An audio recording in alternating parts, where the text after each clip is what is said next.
What's up, you guys? Welcome back to my YouTube channel. My name is Maddison Hill, and yes, it is time for another pop off with Maddison. I'm gonna be honest with you guys, I didn't actually plan on doing a pop off today. I wanted to give you a little break from seeing my face, but I felt like it was important to address this situation that's happening right now on the internet with an unedited photo of Khloe Kardashian making its rounds, and the Kardashian family doing everything they can to make sure this photo stops being shared on the internet. I've said it before, and I'm gonna say it again. Body positivity and body image is something that I'm super passionate about, and I think is a very important topic for everybody, especially young women. So that is why I wanted to go ahead and do another pop-off today and talk to you guys about this. I'm also gonna fill you guys in on Kim Kardashian becoming a billionaire and her next business venture that may or may not kind of be competing with her younger sister Kylie. So it is going to be a KarJenner filled pop-off, and we have a lot to get through. So let's go ahead, not waste any more time, and get into unwrapping those facts. Alright, so first off, let's go ahead and start with this Khloe news. So as you all know by now, the Kardashians spent Easter weekend in Palm Springs. All of the sisters were there, most of their significant others were there. In fact, the only one who was noticeably absent was Scott Disick. He seemed to skip the family affair, but Travis Barker, aka Kourtney Kardashian's new boyfriend, did attend. Let me just pause real quick and say if you want more tea from the KarJenners Easter weekend, check out my pop-off from yesterday. Kendall Jenner wore the same dress that Selena Gomez wore in her Date Una Vase video, and then she also tweeted and then deleted a seemingly shady tweet towards Selena Gomez. So if you're interested in that, check out my pop-off from yesterday. But anyway, back to Khloe. In the midst of the KarJenners celebrating Easter in Palm Springs, an unedited photo allegedly accidentally made its way onto Grandma MJ's private Instagram account. I'm gonna be honest with you guys, I'm scared to show the photo on this video because the KarJenners are working overtime to make sure this photo is wiped completely clean from the internet, and I don't want them coming after me. I do not have the money to go against the Kardashians. So what I'm going to do is I'm going to link a tweet with the photo in the description. I'm also going to link an article just in case that tweet mysteriously gets deleted. So if you want to see this unedited photo of Khloe Kardashian that we are talking about in a leopard bikini, go down to the description box and click on either one of the links. The photo will be there because I am too scared to show it in this video. Anyway, this photo that was allegedly posted on Grandma MJ's private Instagram account was somehow seen by another Instagram account, which they reposted it went public, and this is when, according to the Instagram account Dumois, Khloe's sister Kim sprung into action. Yeah, no, because we can't have an unedited photo of Khloe Kardashian circulating on the internet. According to Dumois, Kim K allegedly DM'd the Instagram account that reposted it from MJ's and asked them to delete the photo because it was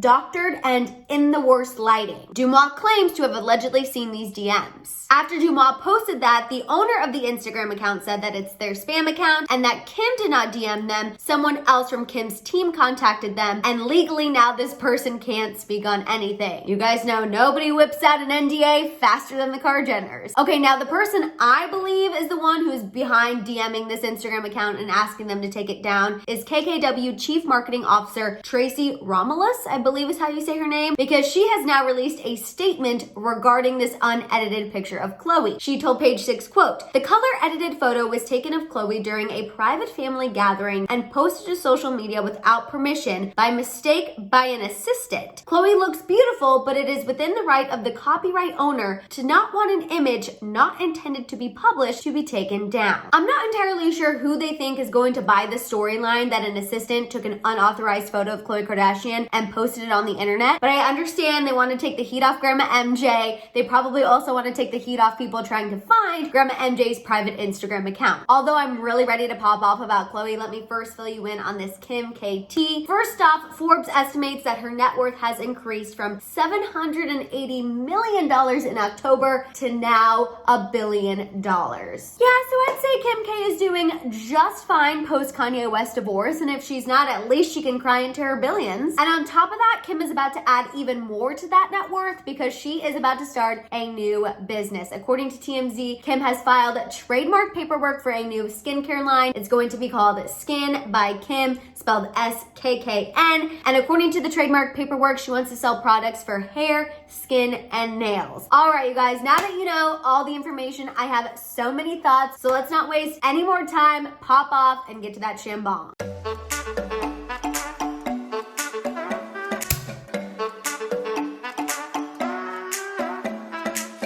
Oh, also for those of you who are are new to my channel, champagne and the shambong are just kind of my thing. They have been for a long time now. So that is why when we pop off, we do a shambong. It's just something fun. It's nothing deeper than that.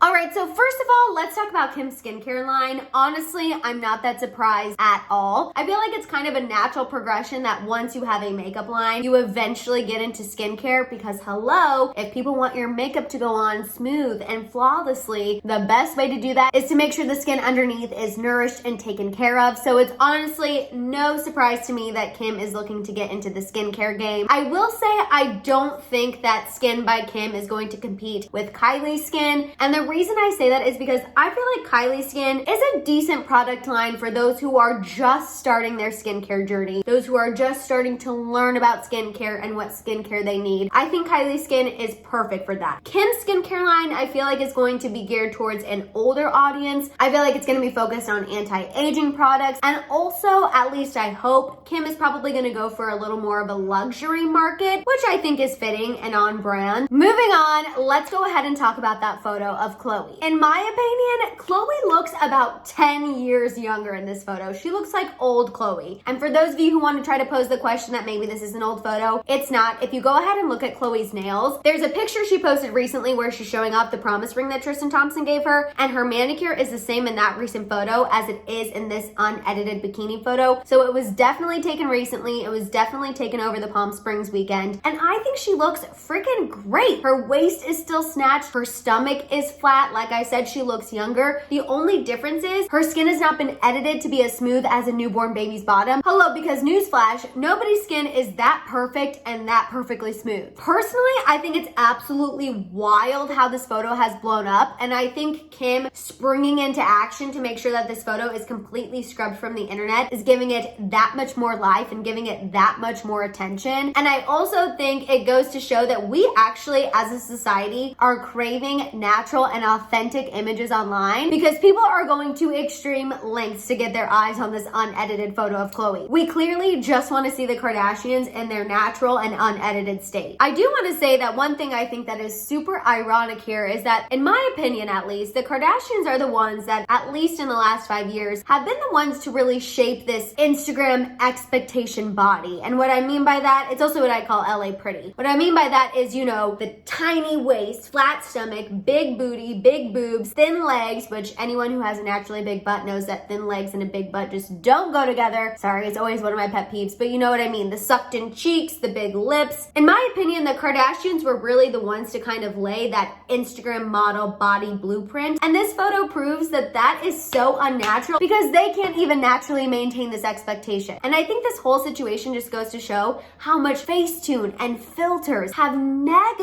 so negatively affected our brains. Even me personally, you guys, I look back on some photos that I posted on Facebook. I'm talking pre-Instagram era. When they pop up on my time hop, I look at them and I'm like, oh my God, I can't believe I posted those on social media. I would never post those now. And that's because even my brain has been poisoned from seeing these images over and over and over again on my Instagram feed. And that's just me being honest with you guys. You know, my entire life, and even still to this day, I have always been the thicker one. I've always been the thicker one in my friend groups. And you know what? I've got to shout out my mom here. I've got to shout out Mama Hill because she did a really good job at making sure I have a positive body image, regardless of how I looked compared to my friends. You know, at a really young age, she explained to me that, you know, I'm Hispanic, which means you're half Hispanic, which means our genetic makeup is a little different. And because of that, you're not going to look like some of your friends. And I know that sounds like maybe a little tough of a lesson to teach a young child, but honestly, it was the best thing she ever did for me because I remember being little, like young, going into first grade, second grade, and being like, I'm half Hispanic. I was so proud of it. And I was like, that's why I have a big butt. You know, I'm half Hispanic. And I just owned it. I loved it. And I know that sounds absolutely ridiculous, but truly, I think if she would have not taught me that lesson at such an early age, I probably would have grown up negatively comparing myself to my peers and negatively comparing myself to images I saw on television and in magazines and what have you. And when it comes to Instagram, you know, I think there's nothing wrong with posting photos where you feel you look your best. I'm not gonna lie to you guys. I post photos where I'm like, oh, that's a good angle. I like how I look in that photo. I feel confident in that photo. That's what I post on Instagram, because at the end of the day, it is something that future employers or future casting directors or future people who want to give me a talk show are gonna look at. So I definitely want to make sure that in all of the images I post, I feel confident about them. But having said that, I will never post anything on social media and I will never post anything on Instagram that doesn't reflect how I look like in person, because I think it is so awful that when you follow somebody on Instagram and then you meet them in real life, you're like, oh my God, they look nothing like their pictures. And we all know there are people like that, and we've met people like that. I never want to be that person, because at the end of the day, how you look in person is exactly what you should portray on social media, because you should be proud of what you look like and proud of who you are. You shouldn't want to be somebody different. You should want to be yourself. I'm sorry that this got a little preachy. This is just something that I think is so important, because we are just so inundated with these edited images all day, every day. I know we are making strides as a society to normalize normal bodies, but I still feel like we have a long way to go, which is also partially why I wanted to talk about this subject in length on a full pop off. But bringing it back to Khloe, I hope at some point she can learn to own her natural, beautiful, unedited self, because I think we've definitely learned that Khloe and her sisters have a lot of influence on society and society's idea of pretty and perfection. And I think that the KarJenners really wanted to change the game and really wanted to shift the trajectory of social media and shift the trajectory of images that we see all the time on social media. They could, but based on their reaction to this photo and based on how much they want to make sure it is never seen, it tells me they're not quite there yet, but I hope at some point we can get there. All right, you guys, I'm sorry. I know this pop-off was kind of all over the place and I talked about my personal life and you guys just wanted to know about Khloe and Kim, but I hope you enjoyed it anyway. Let me know your thoughts on Khloe's unedited photo and the KarJenner's response to it down below. Also, let me know what you think about Kim becoming a billionaire and her new skincare venture. Just let me know all your thoughts and feels. While you're at it, please give this video a thumbs up. Please make sure you hit that subscribe button and don't forget that notification bell for more celeb content and a peek into who I am. You can follow me over on Instagram. I do mini pop-offs on my Instagram reels Monday through Friday. I cover a lot more celebs over on TikTok, so definitely make sure you check it out. Also, you guys, make sure to check out my merch store at houseofhill.com. And on that note, I will see you guys next time. Bye.